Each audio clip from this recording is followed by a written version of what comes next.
5वां एपिसोड शुरू होता है 20 साल पहले एक आदमी से जिसको एक जानलेवा बीमारी थी और उस बीमारी से उसके दादाजी की जान चली गई, उसके पिता की जान गई और अब उसकी जान जाने वाली थी और वो वरदान लेने आया है कि ये बीमारी उसके बेटे को ना हो पाए। खैर अब ये व्यक्ति जो होता है वो अपनी आखिरी सांसें गिन रहा था और मैथिली नाम की एक लेडी को वो अपना बेटा सौंप देता है और मैथिली यहाँ पर जो है वो बोल सुन नहीं सकती और इसको हमने उस मिस्टीरियस लेडी के साथ देखा था जिसकी ये राइट हैंड है। खैर प्रेजेंट टाइम में मैथिली वेंकट से मिलने आती है जो कि अब उसका बेटा है, मतलब कि वही बच्चा जिसके पिता ने वरदान लिया था कि बीमारी उसके बेटे को ना हो पाए। और यहाँ पर मैथिली उससे ये कहती है कि अयस्थ मंडल के अनुसार अगला वही खत्म होगा जिससे वो भाग नहीं सकता, लेकिन एक तरीका है जिससे कि उसकी जान बच सकती है। तभी हम रिया को देखते हैं जो कि उस राजकुमारी की बॉडी को एग्जामिन करवा रही थी और उस राजकुमारी की मौत 6 घंटे पहले ब्रेन डेड से हुई है, जिसको एक पुरानी इंजरी भी हो चुकी थी और उसके पैर में एक इम्प्लांट भी है। और रिया ये कहती है कि इस इम्प्लांट के सीरियल नंबर से इस लड़की की पहचान निकाल कर दिखाओ। और अब वो विक्रम से मिलने जाती है जो कि ट्रॉमा लेकर बैठा हुआ था क्योंकि उसने ही प्रमोद को वहां भेजा और यहाँ रिया अपना ट्रॉमा शेयर करती है।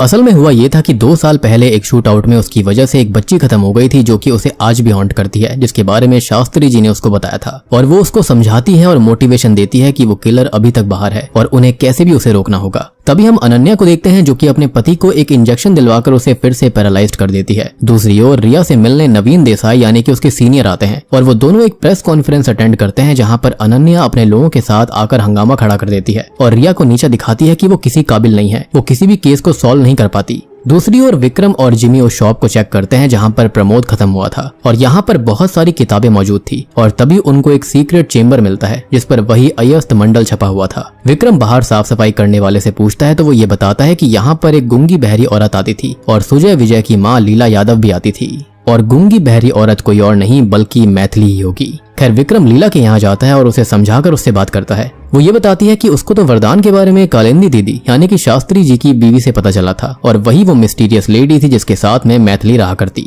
अब वो पूरे ही वरदान वाले काम को एक्सप्लेन करती है और एक मोहर दिखाती है जिस पर अयस्थ मंडल का पूरा सिंबल बना हुआ था। अब वो मैथिली के बारे में बताती है जो कि वेंकट की माँ है, हालांकि वो उसकी बायोलॉजिकल मदर तो नहीं है लेकिन हाँ माँ का दर्जा तो है ही। और तभी विक्रम ये सारी बातें बताकर रिया को वेंकट के घर भेजता है। वहाँ पर रिया को वेंकट नहीं मिलता जो कि अब गायब था और विक्रम जिमी के साथ उसको वरुणा के जंगल में बुलाता है। अब इसी बीच जिमी ये बताता है कि अगला सिंबल वो ऑलरेडी डिकोड कर चुका है जिसके हिसाब से दास पुत्र खत्म होगा और वेंकट दास पुत्र ही है जिसके फादर भारद्वाज जी की सेवा करते थे। और वो तीनों उस बेस पर जाते हैं और जिमी बातों ही बातों में कहता है कि शायद यहाँ पर इलेक्ट्रोकाइनेटिक फोर्सेस हैं और इसलिए यहाँ पर टॉर्च लाइट वगैरह काम नहीं करती। यहाँ पर एनर्जी का हेरफेर काफी भयानक था। विक्रम उनको वो सिंबल दिखाता है जिसे देखकर रिया कहती है कि ये तो बहुत ही वियर्ड चीज है और उसने इस चीज को पहले देख रखा है। वो बताती है कि ये तो विट्रूवियन मैन है और इसको कंप्लीट मैन कहा जाता है जो कि एक बहुत ही फेमस ड्राइंग है बाय लियोनार्डो दा विंची की तरफ से, जो कि रिप्रेजेंट करता है आइडियल ह्यूमन प्रोपोर्शंस को और उनके रिलेशन को ज्योमेट्री और मैथमेटिक्स से।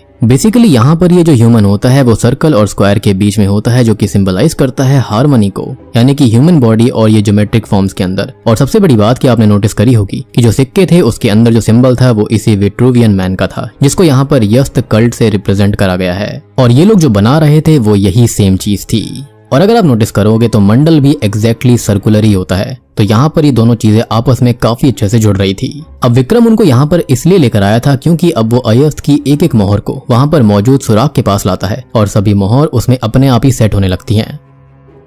और पूरी मोहर को लगाने के बाद दीवार से पूरा बड़ा सिंबल बाहर आता है जिसमें है यही विट्रूवियन मैन यानी कि संपूर्ण मानव अयस्थी मंडल। अब जिमी सारे सिंबल्स के बारे में बताता है कि दशरथ का धड़, शुम्भ निशुम्भ की भुजाएं, शौनक का सर, राजकुमारी का चेहरा, मतलब यहाँ पर सबको जोड़कर एक संपूर्ण मानव बनाया जा रहा था जो कि है यस्त। और ऑब्वियस सी बात है यहाँ मुझे ऐसा फील होता है कि यस्त एक हायर बीइंग है जिसको आने के लिए एक परफेक्ट इंसानी शरीर चाहिए होगा, तो ये कल्ट उसी को तैयार कर रहा था। थोड़ी देर के बाद में रिया और विक्रम ऑफिस आ जाते हैं और रिया को उसका जूनियर वेंकट के घर से मिला एक बॉक्स दिखाता है जिसमें एक लड़की की फोटोज और कविता का लॉकेट पड़ा हुआ था। विक्रम ये देखकर थोड़ा परेशान होता है और इतने में ही इस इम्प्लांट की डिटेल्स भी आ गई थी और जिस राजकुमारी का चेहरा लिया गया था वो शॉकिंगली कोई और नहीं बल्कि कविता ही थी। जी हाँ, क्योंकि वो भी तो राजघराने से ही थी, क्योंकि अनन्या और कविता दोनों बहनें हैं तो इनमें से कोई भी हो सकती थी। और जैसे ही विक्रम को ये बात पता चलती है कि उसके प्यार के साथ क्या हुआ है और वो खत्म हो चुकी है, तो ये सुनकर तो उसके पैरों के नीचे से जमीन खिसक जाती है। तभी हम वेंकट को भी देखते हैं जो कि खंडर में छुपा हुआ था और पास्ट के बारे में सोच रहा था, जहाँ पर बचपन में वो पहली बार कविता से मिला था और दोनों ही दोस्त बन गए थे।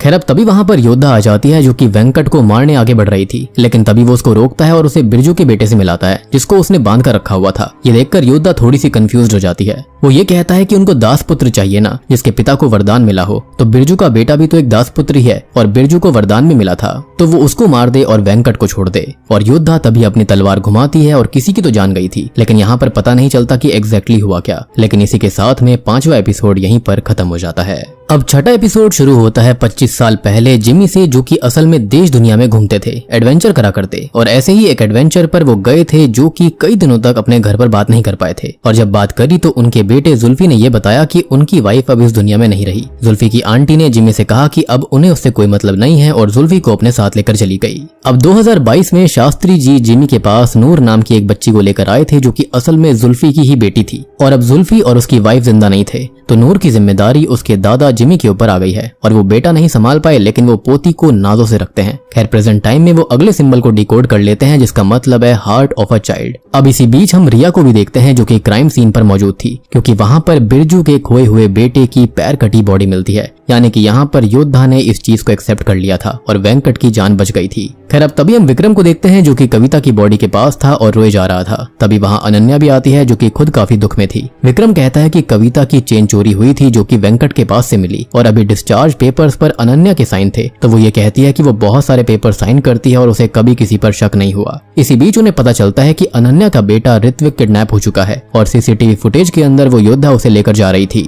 रिया पूरी टीम को ऋत्विक को ढूंढने में लगा देती है और एक ओल्ड लेडी उन्हें खबर देती है कि उसने एक एम्बुलेंस को देखा था जो कि सस्पिशियस लग रही थी। रिया पूरे शहर को छानने लगती है और इसी बीच दूसरा ऑफिसर केस लेने आ जाता है, जिससे कि वो काफी अपसेट हो गई थी। अब उनको एक एम्बुलेंस मिलती है जो कि दूर खड़ी हुई थी, लेकिन उसके अंदर से डार्ट्स फायर हो रहे थे, यानी कि वो नुकीली डार्ट्स होती है ना, वो बाहर आ रही थी, तो उसके आसपास कोई जा नहीं पा रहा था। अब उसी समय विक्रम जो होता है वो वेंकट के घर जाता है, जहाँ पर पहले ही वेंकट आकर एक सीक्रेट चेम्बर से कुछ टेप्स उठाकर निकल गया था।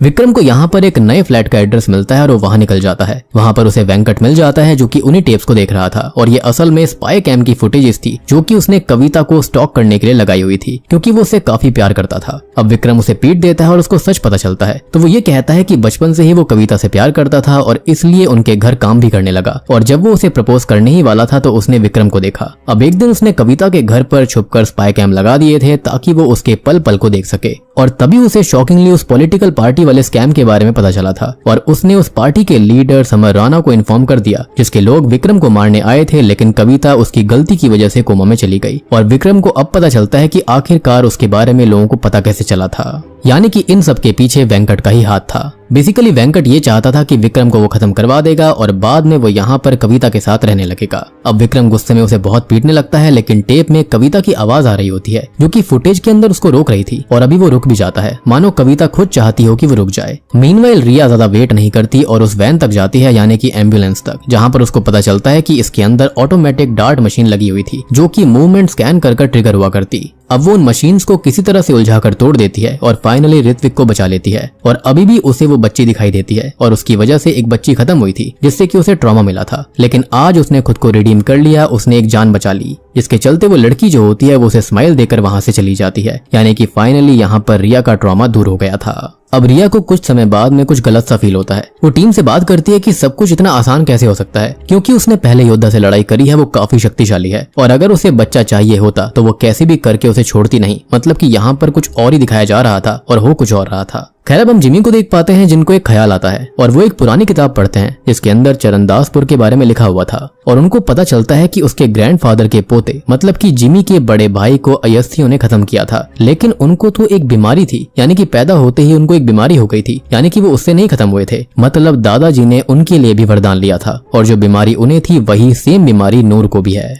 और तभी वो शॉकिंगली जुल्फी की आखिरी फोटो देखते हैं तो उसके अंदर उसका अंगूठा कटा हुआ था, विच मीन्स कि उसने भी नूर के लिए वरदान लिया था और असली बाल हृदय मतलब कि हार्ट ऑफ द चाइल्ड में मार्क्ड उनकी खुद की पोती नूर है और वो नूर को बचाने के लिए कुछ करे उससे पहले ही योद्धा यहाँ पर आ जाती है, जिसके साथ छठा एपिसोड खत्म हो जाता है। अब सातवां एपिसोड शुरू हो उससे पहले मैं आपका ध्यान एक तरफ खींचना चाहूंगा कि आपने नोटिस किया होगा यहाँ पर जो लोग वरदान ले रहे थे कहीं ना कहीं फ्यूचर के अंदर उन्हीं की बलि चढ़ रही थी। आप सोचकर देखिए, स्टार्टिंग से यही हो रहा था। अभिषेक का अंगूठा कटा हुआ था और फिर बाद में उसी का बलिदान दिया गया। नूर के लिए उनके पिताजी ने अंगूठा कटवाया था, जिसके चलते नूर को भी यहाँ पर बलि चढ़ाया जाएगा। सो ये सारी चीजें बेसिकली एक पैटर्न की तरह थी और यहाँ पर ये जो कोई भी एंटिटी है जिसको यस्त कहा गया है, ये कोई अच्छी एंटिटी तो बिल्कुल भी नहीं है, क्योंकि अगर अच्छी होती तो यहाँ पर जान के बदले जान नहीं लेती। इट्स लाइक कि इस एंटिटी ने किया ऐसा कि उसने जान तो बख्श दी थी लेकिन बाद में उन्हीं की जान को वापस भी ले लिया। इट्स लाइक कि मृत्यु को थोड़े टाइम के लिए टाल दिया गया था, लेकिन वो कहते हैं ना कि भगवान की शक्ति के आगे किसी और की शक्ति चलती नहीं है और ये बात तो स्वयं कृष्ण जी ने भी कही है कि किसी की भी मृत्यु टल नहीं सकती, जो होना है वो तो होकर ही रहेगा, अनटिल और अनलेस वो खुद ऐसा न चाहे किसी ग्रेटर कॉज के लिए। खैर सातवां एपिसोड फिर से रिया से ही शुरू होता है, जो कि खुद के ही इंजर्ड होने वाले विजन्स को देखती है और अभी वो यस्त के बारे में भी बोल रही थी, जो कि काफी शॉकिंग था। होश में आने पर वो जिमी से मिलती है, जो कि उसे किताब दिखाते हैं जिसके अंदर अनंत और नंदनी नाम के एक साइंटिस्ट कपल की फोटो थी, यानी कि 1951 के दौरान ऐसा था। लेकिन नंदनी दिखने में हूबहू रिया जैसी थी और जिमी ये कहते हैं कि रिया भी अयस्त का ही हिस्सा है। अब कहानी फ्लैशबैक में जाती है, यानी कि 1952 से एक साल पहले 1951 में, जहां पर हम देखते हैं एक साइंटिस्ट कपल अनंत और नंदनी को, जो कि चरणदासपुर आए थे एक न्यूक्लियर पावर प्लांट लगाने के लिए और वो लोग यहाँ के लोकल मिस्टर खान, मुखिया और एक ऑथर रॉबर्ट से मिलते हैं, जो कि एक फॉरेनर है लेकिन अब यहीं के होकर रह गए हैं और वो किताब जिसे जिमी ने पढ़ा था वो उसने ही लिखी थी। अब यहाँ अनंत और नंदनी को ये बात पता चलती है कि यहाँ पर कोई अयस्त स्थल है, जहाँ पर कुछ औरतें अयस्त को पूछती हैं और लोग उन्हें विचित्र समझकर उस जगह से दूर रहते हैं। अब अनंत और नंदनी वहाँ उनसे बात करने जाते हैं, क्योंकि पावर प्लांट के लिए ये जगह हटानी पड़ेगी और नंदनी पहले अकेले जाती है। अब उसे वहाँ पर रुक्मणी मिलती है, जो कि उसे यस्त के बारे में बताती है, जिसे वो और उसके लोग पूछते हैं और ये कहती है कि यस्त अपने भक्त खुद चुनता है। अब ये सारी बेकार बातें सुनकर अनंत वहाँ जल्दी से आ जाता है और रुक्मणी से ये कहता है कि वो खुद ये जगह खाली कर दे, नहीं तो वो फोर्सफुली खाली करवा लेगा। ऑब्वियस सी बात है, वो साइंटिस्ट है तो यस्त और ये सारी बातों पर वो विश्वास नहीं करता। अब वापस आकर नंदनी के दिमाग में यस्त के बारे में ही ख्याल आ रहे थे, रुक्मणी की बातें याद आ रही थी और अनंत से वो ये कहती है कि वो जगह सच में अलौकिक है, अलग है और वहाँ पर एक अलग ही ऊर्जा थी। मोहर के पत्थर नॉर्मल नहीं थे और उन्हें दूसरी जगह देख लेनी चाहिए, लेकिन अनंत ये कहता है कि वो जगह चेंज नहीं करेगा और पावर प्लांट वहीं बनाएगा। और अब शॉकिंगली हम यहाँ पर एक बात और नोट करते हैं कि जो अयस्त यंत्र जिसको अब तक हम देखते आ रहे थे, यानी कि जो 1952 के अंदर था, उसका ब्लूप्रिंट तो नंदनी के पास है, यानी कि वो उसने बनाया था और अभी तक अयस्तियों के पास 1951 में ये यंत्र है ही नहीं। और कुछ तो ऐसा होगा जिससे कि नंदनी का डिवाइस उन तक पहुंच जाएगा 1952 में और उसके बाद से वो क्या तबाही ला रहा था ये तो आप देख ही चुके हो। खैर अगले सीन में अयस्त स्थल को तोड़ दिया जाता है और नंदनी इससे काफी परेशान सी थी। अब अनंत उसे घर जाने के लिए बोलता है और ये कहता है कि वो थोड़ी देर में आएगा। अब रास्ते में नंदनी को रुक्मणी मिलती है, जो कि ये कहती है कि अब पूरे चरणदासपुर को मोल चुकाना पड़ेगा। नंदनी आगे चली जाती है, लेकिन उसे आसमान में यस्त की झलक दिखाई देती है, जिससे वो और ज्यादा सोच में पड़ गई थी। खैर थोड़ी देर के बाद में उसके घर रुक्मणी आती है और उसे यस्त ग्रंथ दिखाती है, यानी कि वो किताब जो कि सालों से उनके पास है, generations to generations pass on होती आ रही है। वो ये बताती है कि जब यस्त ने पहली बार अवतार लिया था तब उन्होंने खुद इस किताब को लिखा था, जिसके अंदर नियम, रिचुअल्स और प्रेडिक्शंस हैं। नंदनी ये बोलती है कि वो ये सारी बातें उसे क्यों बता रही है, तो वो ये कहती है कि इसके अंदर नंदनी का जिक्र एक प्रेडिक्शन की तरह है और पहले से ही यस्त को पता था कि वो यहाँ पर आएगी और वही वो उनके लिए कुछ करेगी।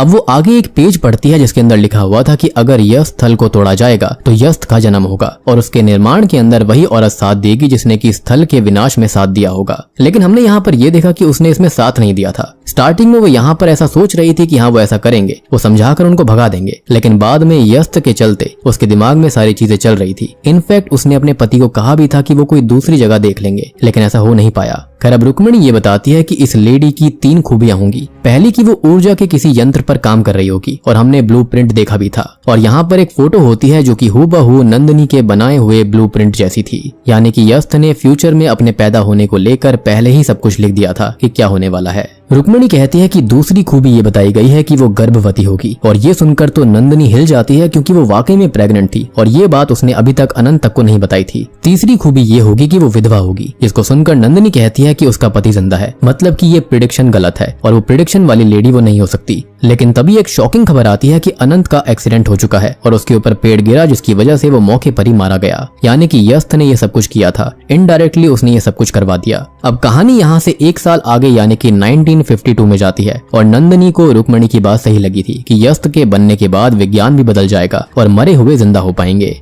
अब नंदिनी जो होती है वो फाइनली यस्थ ग्रंथ के अंदर बने हुए ब्लूप्रिंट और अपने वाले ब्लूप्रिंट को मिलाकर यंत्र बना देती है, जो कि था अयस्थ यंत्र। और ये यंत्र एनर्जी पे काम करता था, उसे चेंज करता था, क्योंकि इंसान एनर्जी से ही बने होते हैं, तो एनर्जी के जरिए उसके सुख दुख बदले जा सकते हैं। उसे वरदान ऐसे ही मिलता है। आज यस्थ का निर्माण पूरा हो गया है और बस उसका जिंदा होना बाकी था, और अभी तक बहुत लोगों का बलिदान हुआ था। यानी कि यहाँ पर 1952 के अंदर भी सेम यस्थ के बॉडी पार्ट्स को लगाया गया था, यानी कि अलग अलग इंसानों के बॉडी पार्ट्स को मिलाकर परफेक्ट मैन बनाया गया। और वरदान का मोल कभी अंगूठा था ही नहीं, बल्कि हमेशा से लोगों की जान थी, जो कि सही समय आने पर ले ली जाती। और मैंने आपको ये बात स्टार्टिंग में ही बताई थी और मैंने ये प्रेडिक्ट स्टार्टिंग में ही कर लिया था। यानी कि अंगूठा देना तो एज अ मार्क हुआ करता था यस्थ के लिए कि हाँ भाई ये परिवार जो है मार्क हो चुका है, और जब सही वक्त आएगा तो यस्थ उनकी जान कभी भी ले लेगा। अब यंत्र शुरू होता है और यस्थ जागने लगता है, लेकिन रुक्मणी पूरा सच बताती है कि यस्थ के आते ही सर्वनाश होगा इस धरती का। आसमान से बीमारी और कीड़े बरसेंगे। जो यस्थ को नहीं मानते उनकी पीढ़ियां खत्म हो जाएंगी और सबके मरने के बाद यस्थ नई दुनिया बनाएगा,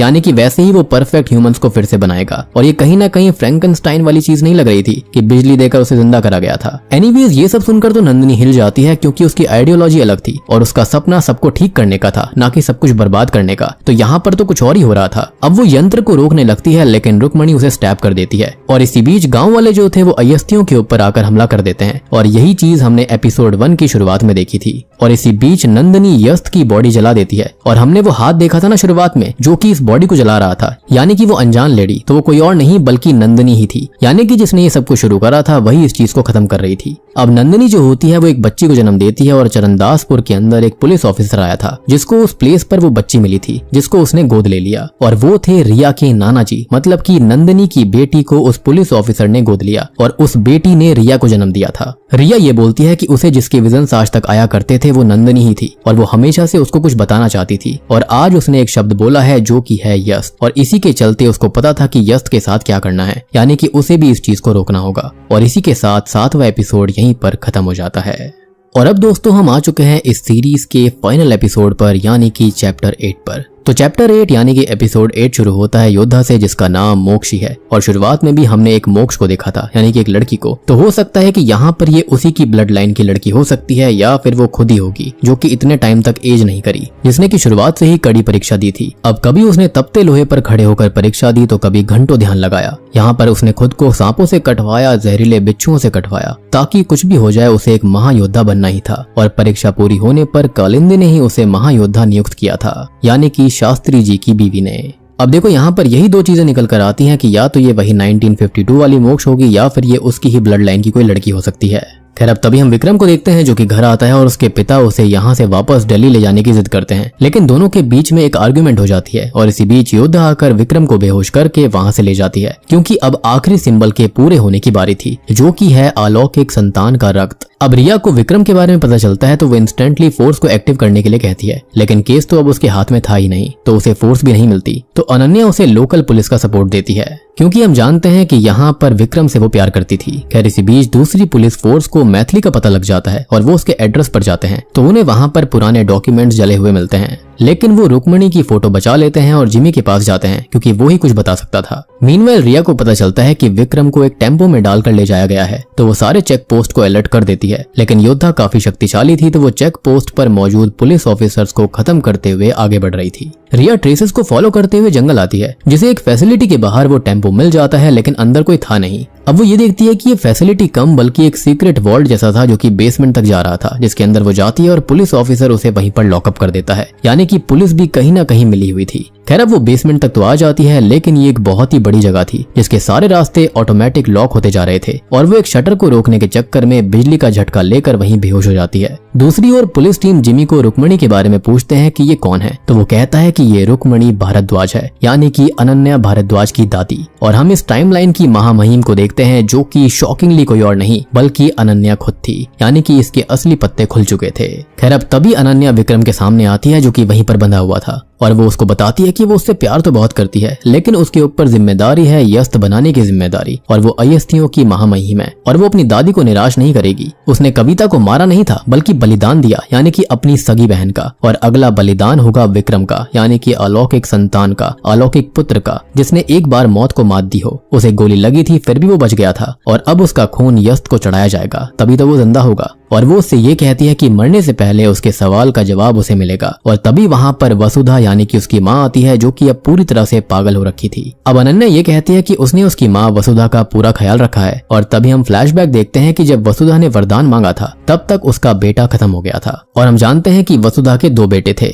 अब रुक्मणी ने वैतरणी से ये कहा था कि उसका वरदान पूरा नहीं हुआ तो उसे जिंदा रखना होगा। और अभी अनन्या जो होती है वो वसुधा से खुद ही विक्रम को बेहोशी का इंजेक्शन लगाने के लिए कहती है, जिससे कि यस्त को खून चढ़ाया जाएगा। अब तभी विक्रम का खून यस्त को चढ़ने लगता है, और इधर रिया के विजन्स में नंदिनी उसे जगाती है, जिससे वो होश में आती है कि उसे इन चीजों को रोकना होगा। वो चेंबर में आकर उन्हें रोकने लगती है, जिसमें वैतरणी की मौत हो जाती है और योद्धा उसे लड़ने लगी थी। सडनली यंत्र किसी का वरदान पूरा करने लगता है, लेकिन किसका वरदान? तो यहाँ पर वरदान पूरा हो रहा था 20 साल पहले मांगा हुआ, जो कि वसुधा के बेटे के लिए था, और आज उसके बेटे की जान बच रही थी, क्योंकि हम जानते हैं कि उसके 2 बेटे थे। और उस वक्त यस्त जो था वो अपने वादे को पूरा नहीं कर पाया था, लेकिन आज वो अपने वादे को पूरा करेगा, वो भी अपने आप को रोककर, यानी कि अपने इनकार्नेशन को रोककर। और तभी अचानक से यस्त निर्माण रुक जाता है। चलो एटलीस्ट यहाँ पर इस चीज में तो यस्त अच्छा है कि यहाँ पर वो जो वादा करता है उसको पूरा तो करता है। अब अनन्या गुस्से में विक्रम को स्टैब करने चाहती है, लेकिन तभी रिया उसे रोककर सेम वैसे ही स्टैब करती है जैसे कि कभी रुक्मणी ने नंदिनी को किया था, और अनन्या वहीं पर खत्म हो जाती है। हम ये भी देखते हैं कि योद्धा को अब जेल हो जाती है और विक्रम बच चुका था, लेकिन अभी भी कई सारे सवाल बाकी थे। रिया खुद से वादा करती है कि अब वो रुकेगी नहीं, और तभी शॉकिंगली हम योद्धा को देख पाते हैं जिसको कोई जेल से आजाद करने आ रहा था। और वहां पर हम ये भी देखते हैं कि अयस्त यंत्र अपने आप चालू हो गया था, तो यानी कि फिर से किसी ने कोई ना कोई वरदान मांगा होगा।